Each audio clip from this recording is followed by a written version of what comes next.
olwaleero akakiiko k'ebyokulonda lwe kakomekkereza enteekateeka yako ey'okukebera n'okuzza obuggya enkala z'abalonzi wakati mu kwetegekera akalulu ka bonna ak'omwaka gwa 2026. Kino kizzeewo oluvannyuma lw'akakiiko k'ebyokulonda okwongezaayo ennaku 7 mu nteekateeka eno nga nazo olwaleero zikomekkerezeddwa.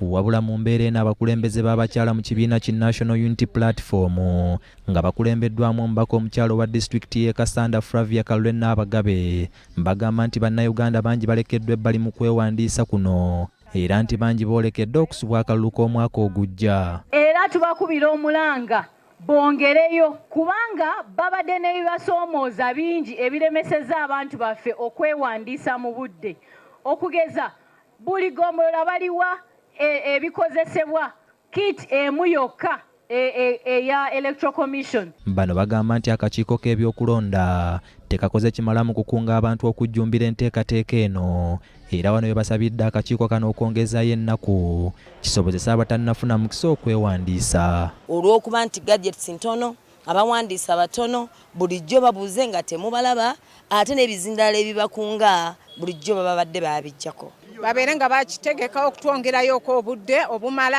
kuba abantu bangi weesanga nti abamu tebalonze olw'okuba nti obudde butono nnyo obutuweerwa.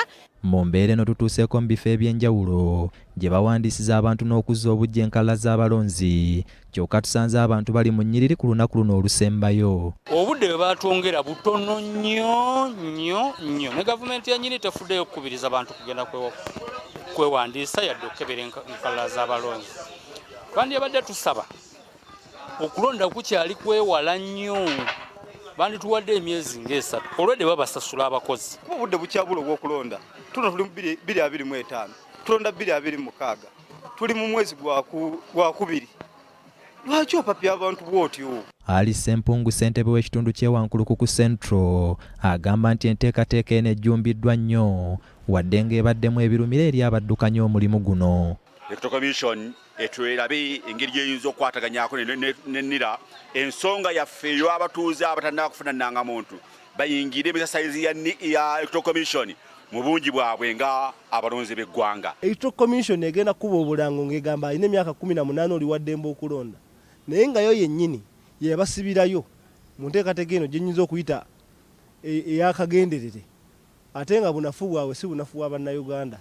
Ono ng'ali wamu ne bassentebe b'ebyalo abalala balaze obwennyamivu olw'abantu abasazeewo okujjumbira enteekateeka eno ku lunaku olusembayo. Batandike mangu kusinga kujja ku last day emenya ffe nga ba leaders kati olaba essaawa eno tolina mulimu mulala ate kati mulimu eno tusobola kuvaayo. Bakomekkereza ku nkomerero y'ensonga ate we bajjumbire nnyo.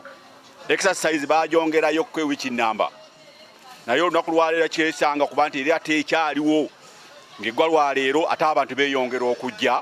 Akakiiko k'ebyokulonda kalambuludde ku nteekateeka yonna nga bw'etambudde era abakulu abakakulira bakakafu nti bangi beewandiisizza. Abantu bonna baviiriddeyo ddala ne beetaba mu exercise eno ne balagira ddala obuwagizi bwa kawuufuba eno ey'okutereeza enkala z'abalonzi. Ekyo kiragira ddala nti Abannayuganda baagala eggwanga lyabwe ate bavaayo nnyo okulaba nti demokulasiya eno gye tuzimba ebeera ya mulembe ebeera ya mutindo ate gyeweesa ekitiibwa Bannayuganda n'eggwanga lyonna. Dennis Ntege, BBS Terefayina, ageesigika.